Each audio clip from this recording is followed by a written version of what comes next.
The morning sun spilled through the floor-to-ceiling windows of my downtown apartment, painting the white marble floor with gold.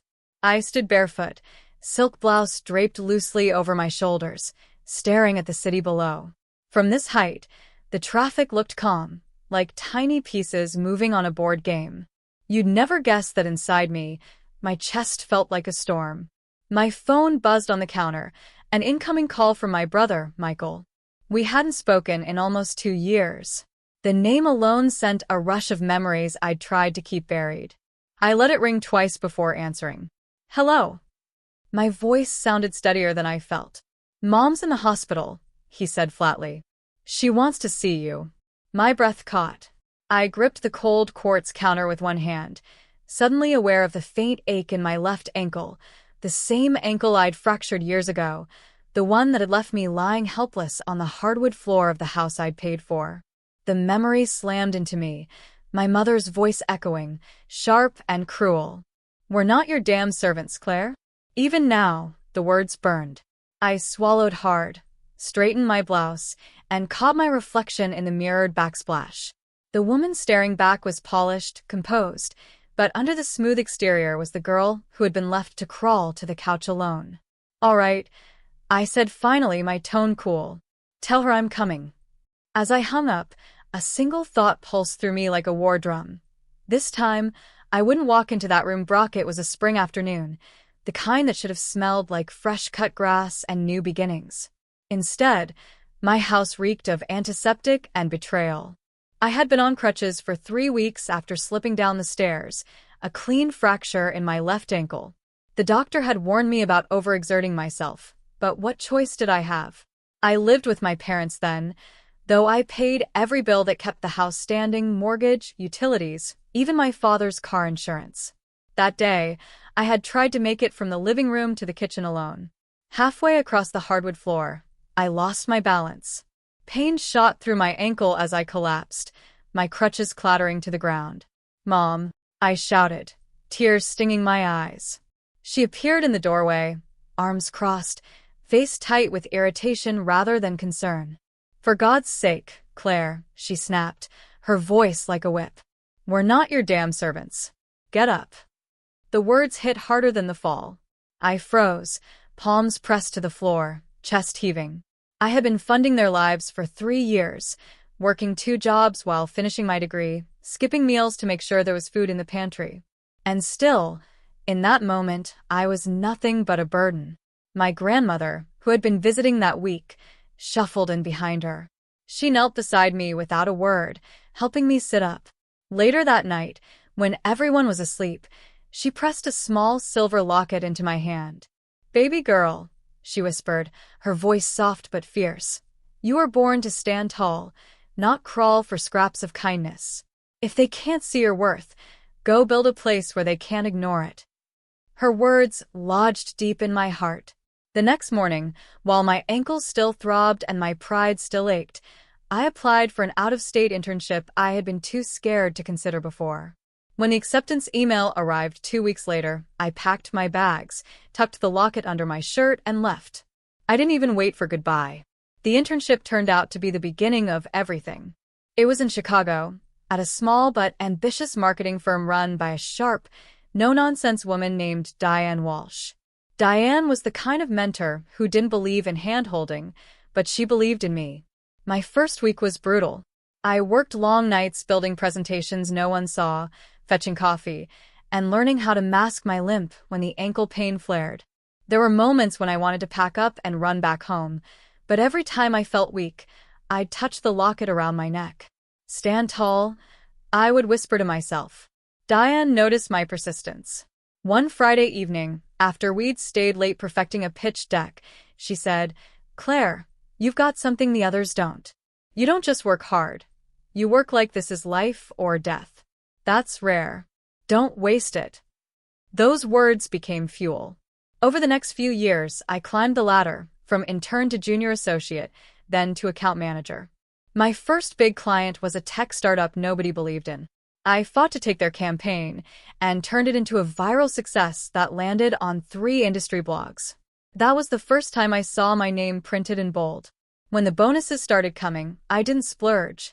Instead, I saved, investing carefully, learning finance late at night from free online courses.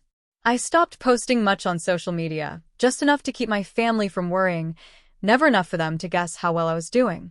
Eventually, I launched my own boutique agency. The first year nearly broke me, late invoices, sleepless nights, rejection after rejection, but slowly things changed. Clients came back. Referrals spread. By the end of the third year, my agency was clearing 6 figures in profit. I bought my first condo at 27, a modest one-bedroom with a skyline view. I hung my grandmother's locket in a shadow box above my desk as a reminder of why I'd started. Still, I kept everything quiet. My parents believed I was just getting by, and honestly, I let them think that. Maybe a part of me wanted them to regret underestimating me. Maybe another part just didn't care enough to correct them. But now, with Michael's call still ringing in my ears and the memory of my mother's words still seared into me, I felt something shift. I wasn't just doing well. I had built a life so far removed from that girl crawling on the floor that even I sometimes couldn't believe it. And now they were about to see it, all of it. 2 days later, I walked into the hospital, heels clicking softly against the linoleum floor. I wore a fitted navy suit, my hair perfectly smooth, my grandmother's locket glinting at my collarbone. My brother was slouched in a chair by the nurse's station. He looked up, surprised. "Wow. You actually came." I said I would. My voice was calm, even. When I stepped into my mother's room, the air felt heavy.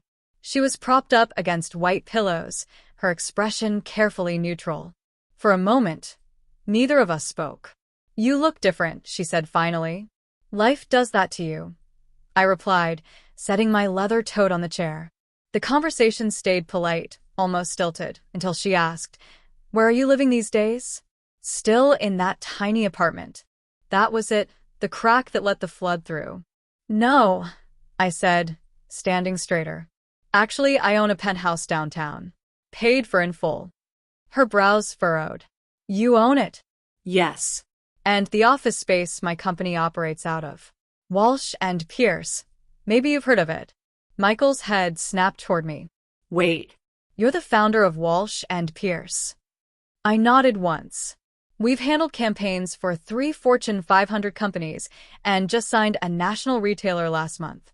Revenues in the multi-millions now." The room went silent. My mother's lips parted, as though words had abandoned her. "Claire," she whispered, almost inaudible. "Why didn't you ever tell us?" I let out a slow, measured breath. "Because when I needed you most, when I was lying on the floor in pain, you told me you weren't my servants. You made me feel like asking for help was a crime. So I learned to stop asking." Her face tightened, guilt flashing in her eyes. "And now?" Michael asked cautiously. I looked at them both, really looked at them, and saw the disbelief, the shame, the dawning understanding of what I'd built without them.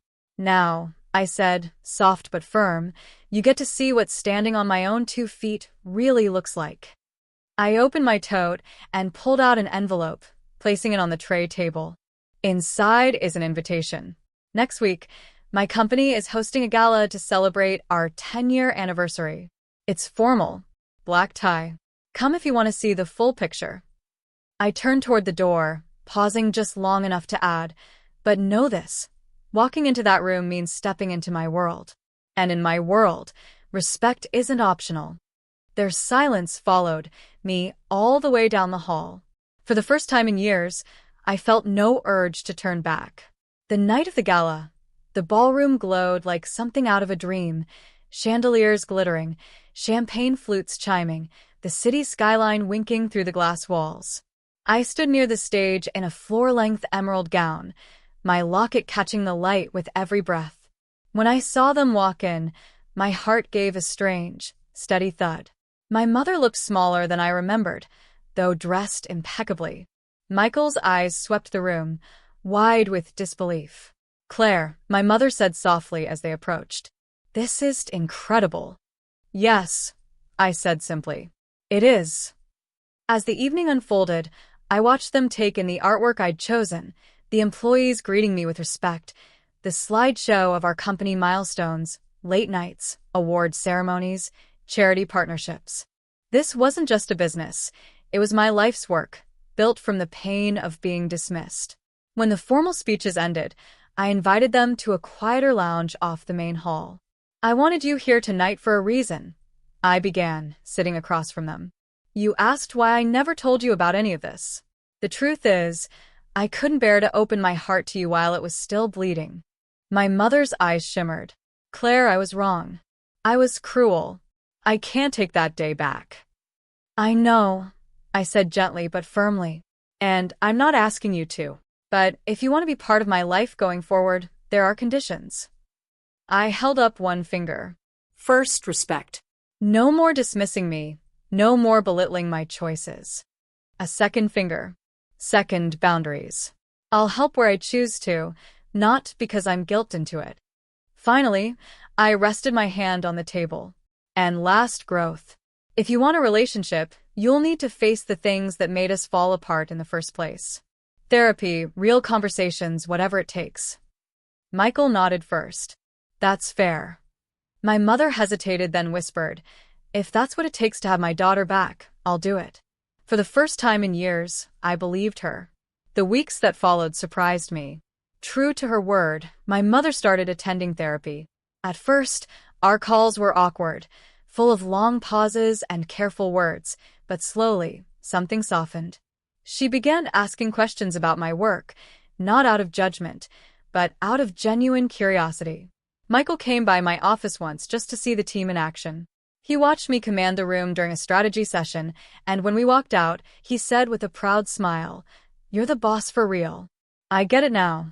It wasn't perfect. There were still moments where old habits crept in, a sharp tone from my mother, a defensive remark from me. But we were trying. And that trying felt like progress.